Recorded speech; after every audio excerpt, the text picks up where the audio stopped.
Alors, je tiens à préciser que ce que je dis dans cette vidéo n'engage que moi, hein. Donc, c'est ma façon de faire, mes idées. J'ai pas la sauce infuse, mais pour l'avoir vécu, des budgets vraiment ric-et-rac, c'est comme ça que j'ai fait, c'est comme ça que je m'en suis sortie. Mais encore une fois, c'est ma façon de voir à moi. Après vous, si vous y arrivez, tant mieux. Si vous n'arrivez pas, je suis désolée. Voilà. Bon courage!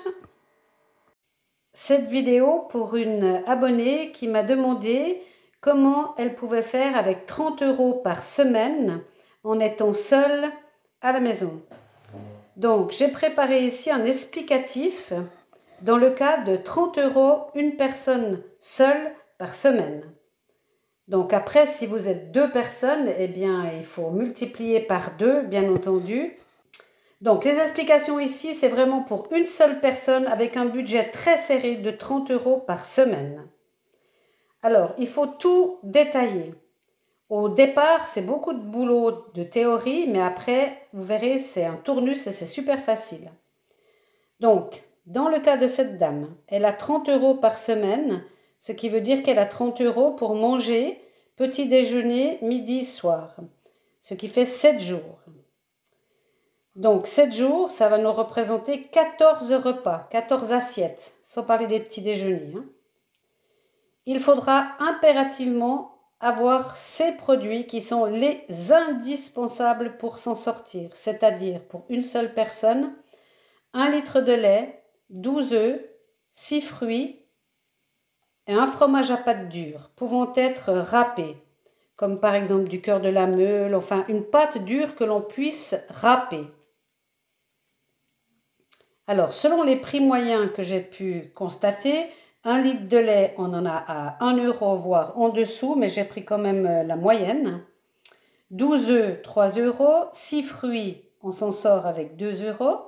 Parce que j'ai vu que dans certains magasins, 6 bananes étaient à 1 €. Donc, c'est vraiment des moyennes, hein. Un fromage à pâte dure, c'est très cher, 6 €. Et une plaque de beurre, la moins chère, c'est la moins fleurie, à 1,79 €. Donc, de vos 30 €, il faudra obligatoirement retirer les produits indispensables. C'est-à-dire, de vos 30 €, on va enlever les 13,79 €. Il vous restera donc, pour cette dame, 16,11 € pour 14 assiettes et 14 petits déjeuners du matin. C'est vraiment un montant ric-et-rac, hein, mais on va y arriver, vous allez voir. Donc, la chose primordiale, quand on voit le prix de la baguette, c'est catastrophique, mieux vaut le faire soi-même. Donc on fait 4 baguettes par semaine, ce qui suffit largement pour les petits déjeuners, en sachant que malheureusement cette dame, comme petit déjeuner, ne pourra avoir que des tartines à la confiture. Donc il faut qu'elle fasse ses baguettes. Elle pourra les congeler en les coupant en deux, et comme ça, elle sortira chaque fois une demi-baguette et elle aura son pain pour toute la semaine. Donc, pour faire 4 baguettes, il suffit d'avoir 1 kg de farine qui revient à 0,55 centimes le kilo. Vous prenez le plus bas de gamme, ça n'a pas la moindre importance.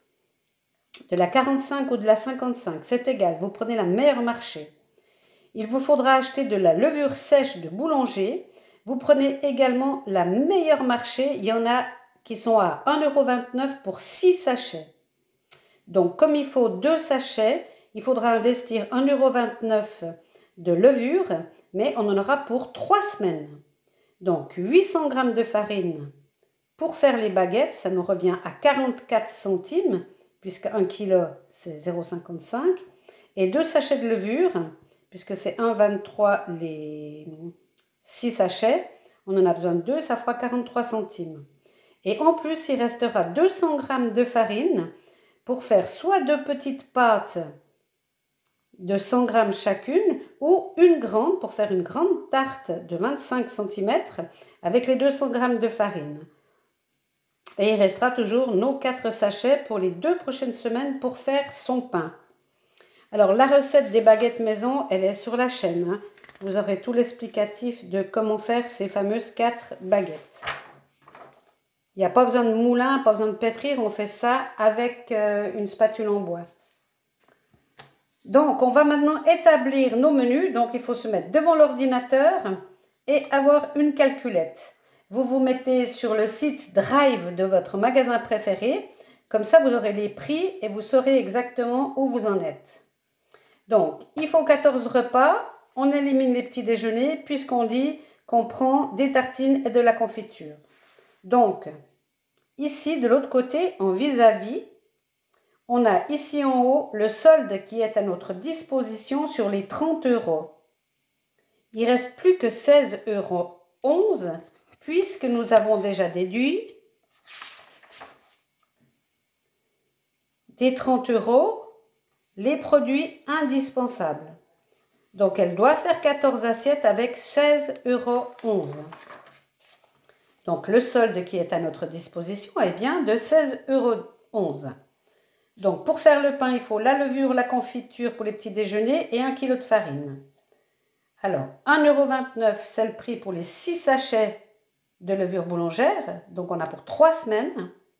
La confiture, un gros pot, le premier prix, c'est à 0,99 €. Donc là, on en a pour un moment, la confiture. Et 1 kg de farine à 0,55 centimes. Vous prenez le premier prix, qu'elle soit 45, 60 ou 55, on s'en fiche de ça. Vous prenez le premier prix. Donc, ça fait déjà ça. Et ensuite, on va établir des repas et on va mettre en vis-à-vis ce que nous n'avons pas. Et on cherchera le prix et on le mettra ici. Par exemple, ici, moi j'ai dit, je vais faire des haricots au lardon. Donc, je n'ai pas les lardons, je n'ai pas les haricots. Donc, il faut que je mette des lardons. Les 2 petites barquettes ou une grande, c'est 0,89 €. Et une petite boîte de haricots, c'est aussi 0,89 €. Ensuite, j'ai décidé de faire une omelette au lardon. Les œufs, je les ai déjà calculés, donc je n'ai pas besoin d'ajouter quelque chose. Et les lardons, je les ai déjà, donc j'ai rien à mettre de ce côté-là. Ensuite, je vais faire des spaghettis aux tomates. Donc, il me faut acheter 1 kg de spaghettis, ça coûte 1,37 €. Et une boîte de tomates pelées à 0,75 €. Ensuite, je me fais encore des spaghettis au fromage. Donc, le fromage, je l'ai déjà compté et le paquet de spaghettis, je l'ai déjà ici. Donc, il ne me faut plus rien du tout pour ces spaghettis au fromage.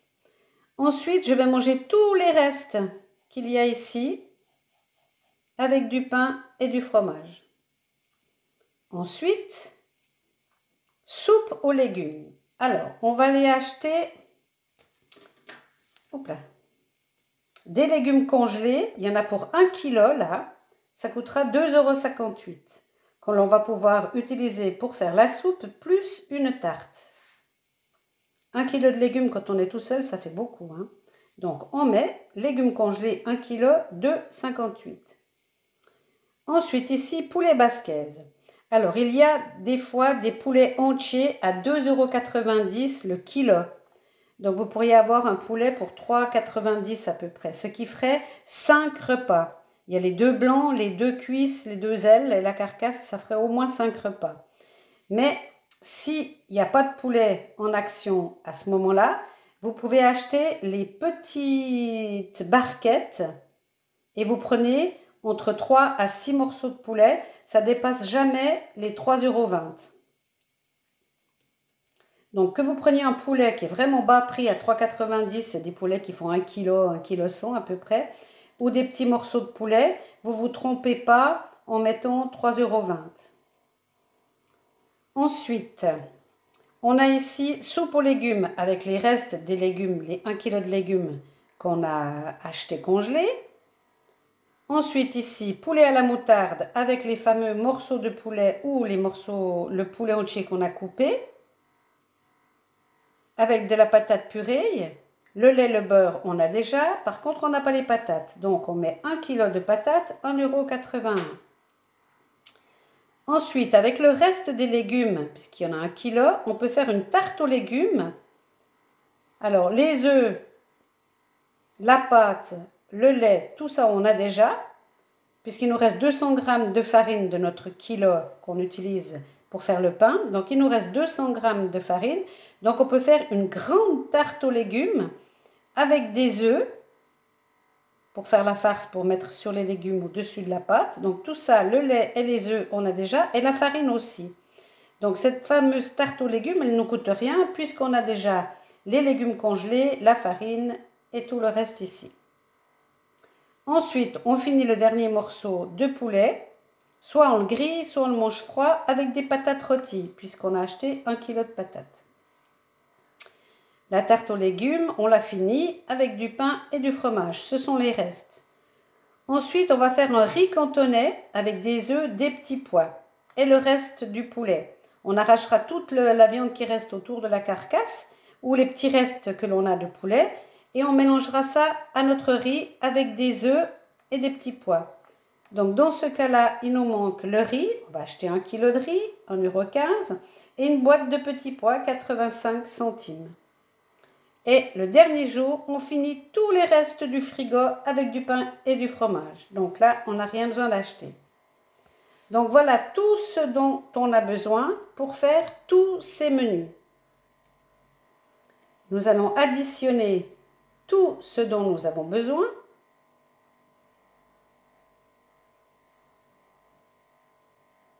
Donc la levure, la confiture, la farine, les lardons, ça nous fait 16,32 €. On a 16,11 €. Donc on a dépassé de 0,21 centimes. Mais sur un budget de 30 €, vraiment c'est dérisoire. 21 centimes, on peut dépasser, c'est pas grave. Le budget est respecté. Par contre, il faut impérativement vous tenir à vos menus. Ne jamais changer. Vous mangerez ça pendant la semaine et rien d'autre. Ensuite, la semaine est terminée, il faut recommencer. Donc,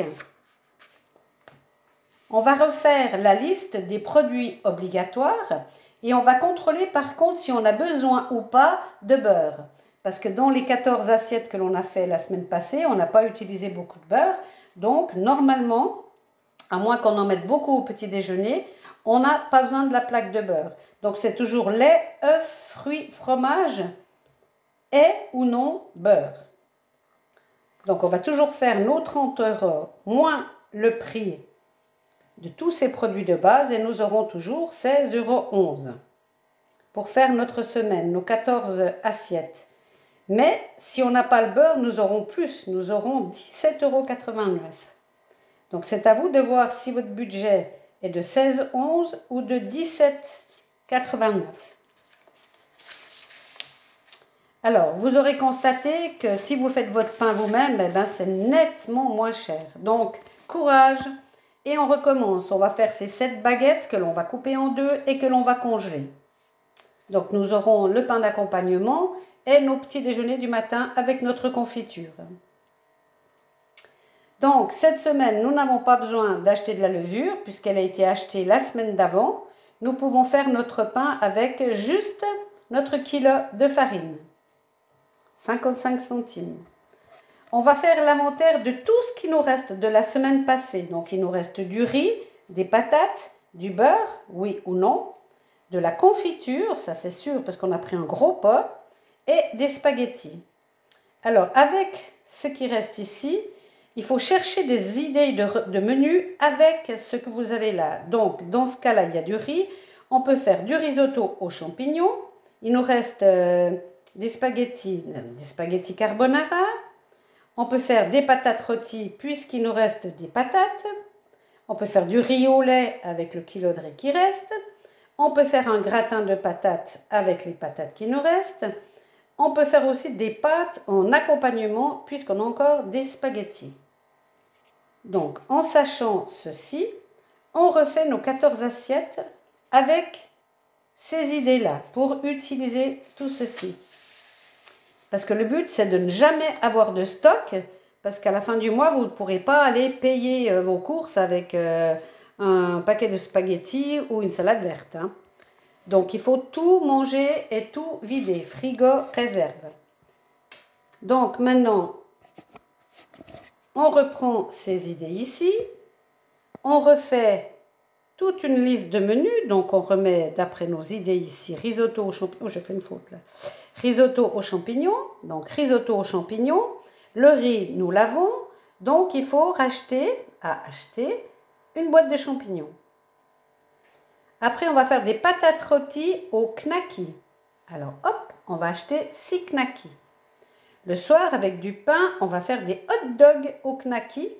Ça, c'est un paquet de 6, donc 3 avec les patates rôties et 3 avec, ou 4 et 2 avec les hot dogs et une salade verte. Donc ici, il faut acheter une salade verte. Après, par exemple, on décide de faire des spaghettis à la carbonara.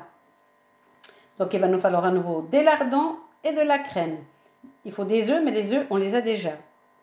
On va faire un gratin de patates avec du jambon, des petits dés de jambon. Donc, il faut acheter des dés de jambon. Ensuite, on va faire, par exemple, une ratatouille pour 2 repas avec un steak haché. Donc, il nous faut une courgette, un poivron vert, un poivron rouge et on va acheter 2 steaks hachés. On va faire une tarte ensuite avec le reste de la ratatouille et du pain et du fromage. On fait la pâte de la tarte avec le reste de notre farine. Il nous reste 200 grammes chaque fois, chaque semaine. Et après, là, on utilise le deuxième steak haché que l'on a acheté ici avec une purée de patates. Là, on n'a rien besoin puisqu'on a le beurre, le lait et la purée et des patates. Ensuite, on va finir tous les restes d'ici avec du pain et du fromage. Ensuite, on s'achète une escalope de dinde que l'on va faire au curry avec du riz. Donc là, on n'a besoin que d'acheter une escalope de dinde. On va se faire une omelette avec les restes des champignons de la boîte ici. Les œufs, on les a déjà. Les champignons, on les a. Donc, on n'a rien à acheter. On va acheter soit une brique de soupe minestrone, soit un sachet. On va se faire une soupe minestrone. Il y a des pâtes, des légumes, des tomates, il y a plein de trucs dedans. Du pain et du fromage. Donc, il faut acheter de la minestrone. On va se faire une pizza maison avec le reste de la farine. Tomates, jambon. On utilisera les dés de jambon qu'on a déjà utilisés en haut pour faire le gratin. Et une boîte de tomates pelées. Donc, ce dont on a besoin ici pour faire la pizza, c'est qu'une boîte de tomates. Ensuite, comme ce sera 200 g de farine, ça va faire une grosse pizza. Il vous restera de la pizza pour le soir. Et vous mangerez pain, fromage et du riz au lait, puisqu'on a du riz, puisqu'on a du lait. Les indispensables, lait, œufs, fromage, fruits, beurre. Oui ou non le beurre, Soit on a besoin, soit on n'a pas besoin. Et tout ceci, c'est votre nouvelle liste de courses.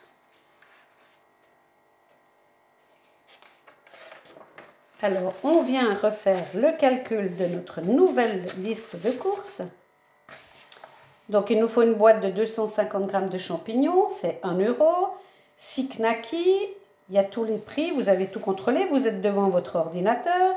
Une salade verte, là il faut contrôler si à la pièce fraîche, elles sont moins ou plus chères que dans les sachets. Là, ce jour-là, c'était en sachet que c'était moins cher. De nouveau des lardons, de la crème, vous prenez un tout petit emballage, 20 centilitres, ça suffit largement. Les dés de jambon, il y en a 200 g, c'est parfait. 100 g pour une recette, 100 g pour l'autre. Un poivron vert, un rouge, c'est 78 centimes une pièce normalement, x 2, puisqu'il y a un vert et un rouge. Une courgette, 2 steaks hachés. Et là, c'est 4,50, c'est pas cher, il y en a 2, c'est 12% de matière grasse. Ils sont bons en plus. Une escalope de dinde. Un sachet de minestrone, ça coûte 84 centimes pour 4 soupes. Donc, on aura encore 3 potages pour les semaines suivantes. Et une boîte de tomates pelées pour faire la pizza, 0,75 €. On additionne toutes nos courses, ça fait 17,70 €. On rajoute le montant des indispensables, 13,79 €. Donc, nous sommes à 31,49 € pour cette semaine-là. Donc là, on a dépassé d'1,49 €. Mais nous avons à nouveau des restes. Pour la semaine d'après, donc si on dépasse cette semaine d'1,49 €, c'est pas grave puisqu'on a encore des restes pour la semaine d'après. Et en plus, si on n'a pas le beurre dans les charges ici indispensables, si on n'a pas dépensé tout notre beurre de la semaine d'avant, eh bien, le montant ici diminue et de ce fait, on a largement respecté le budget de 29,70 €. Voilà. Et on va refaire ce système-là jusqu'au bout, ainsi de suite, ainsi de suite, ainsi de suite. Et après, à chaque fois que vous réussirez à économiser, que ce soit 30 ou 60 centimes ou 1 euro, il faut les matérialiser. C'est-à-dire, si une semaine vous avez réussi à économiser 1 euro, mettez-les de côté. Vous les mettez de côté. Vous avez réussi à faire moins de 30 euros, eh bien bravo, vous les mettez dans une petite boîte et vous verrez qu'à la fin de l'année, il y a 52 semaines, ça peut faire pas mal d'argent. Voilà. N'hésitez pas à me poser des questions si vous n'avez pas compris. Je vous souhaite vraiment bon courage parce que je sais pour l'avoir testé que c'est très très très difficile de s'en sortir quand on a des budgets aussi serrés que ça. Mais voyez, c'est du boulot, mais vous verrez qu'au bout de 1-2 mois, ça devient tellement habituel. Vous avez les réflexes, vous connaissez les prix, vous avez les bons fournisseurs. Vous allez vous en sortir en 10 minutes, ce sera liquide et bouclé. Par contre, ce que vous pouvez faire aussi, c'est quand vous allez commencer à faire vos assiettes, vos listes de vos 14 assiettes, 14 repas. Regardez dans votre boîte aux lettres toutes les publicités pour les promotions. Mais attention, promotion, ça ne veut pas dire affaire, hein, parce que j'ai déjà constaté qu'ils vous disent que c'est des promotions et en fin de compte, si vous allez au rayon, c'est nettement moins cher quand ce n'est pas une promotion. Donc faites très attention, les promotions des fois c'est des pièges. Regardez aussi si vous devez vous acheter du café, si vous n'en avez plus. Il faut vraiment contrôler le prix au kilo parce que certaines fois si vous achetez un paquet par un paquet, c'est moins cher que d'acheter 3 paquets qui sont soi-disant en promotion. Donc contrôlez toujours le prix au kilo. Parce que des fois, c'est des petits malins, les grandes surfaces. Ils font le prix le plus bas par 2, alors que c'est la promotion sur 3 paquets d'un coup. Ou alors, vous croyez que si vous achetez 3 paquets, ce sera moins cher que si vous achetez un paquet à la fois. Eh ben non, c'est pas vrai. Un paquet est moins cher. Donc, il faut absolument regarder le prix au kilo. C'est toujours marqué, c'est obligatoire hein, sur les étiquettes. Donc, attention aux promos. Voilà, chers membres, j'espère que ça vous aura aidé. Et je vous souhaite bon courage et bon appétit.